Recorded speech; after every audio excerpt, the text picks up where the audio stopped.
Hi friends, எல்லோரும் எப்படி இருக்கீங்க? நல்லா இருக்கீங்களா? இன்றைக்கி ஜனவரி 15, 16 நம்மளுடைய சேனலில் வந்துட்டு டயட் ரெசிபீஸ் வராது. ஏன்னா பொங்கல் நான் செலிப்ரேட் பண்ண போகிறேன். நீங்களும் கண்டிப்பாக செலிப்ரேட் பண்ணணும். ஹாப்பி பொங்கல். நம்ம எல்லாருமே பண்ணக்கூடிய ஒரு பெரிய தப்பு என்ன அப்படின்னு பார்த்திங்கன்னா, நம்ம டயட்டை கரெக்டாக ஃபாலோ பண்ணிக்கிட்டே வருவோம். இந்த மாதிரி ஃபெஸ்டிவல் டைம் வரும், அப்போ பிரேக் எடுப்போம். அதோடு நம்ம அப்படியே டயட்டே விட்டுருவோம். அந்த மாதிரி பண்ணாமல் ஒரு 2 days நல்லா செலிப்ரேட் பண்ணிவிட்டு அதுக்கப்புறமா நம்ம டயட்டை கண்டினியூ பண்ணணும். அந்த ஃபார்ம்லேயே இருந்தால் தான் நம்மளால் குறைக்க முடியும். இப்போ நம்ம டயட்டை 2 days பிரேக் பண்ணுறோம்ல, கண்டிப்பாக வெயிட் ஏற தான் செய்யும். ஆனால் நம்ம இந்த சிஸ்டமை விட்டுட்டு வெளியில் போயிட்டோன்னா இன்னும் ஏறிட்டே போயிடும். அதனால் நம்ம முடிஞ்ச அளவுக்கு ஒரு 2 days மட்டும் கொண்டாடி தீர்த்துட்டு திரும்பி ஃபார்முக்கு நம்ம வெயிட் லாஸை ஆரம்பிக்கணும்.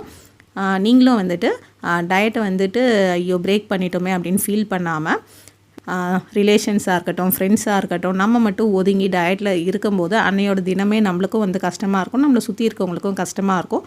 முடிஞ்ச அளவுக்கு அன்னைக்கு சந்தோஷமாக கொண்டாடி தீர்த்துட்டு அதுக்கு அப்புறமா நம்ம டயட்டை ஃபாலோ பண்ணலாம். ஸோ நீங்களுமே நல்லா இந்த வருஷம் பொங்கல் செலிப்ரேட் பண்ணுங்கள். நானுமே செலிப்ரேட் பண்ண போகிறேன்.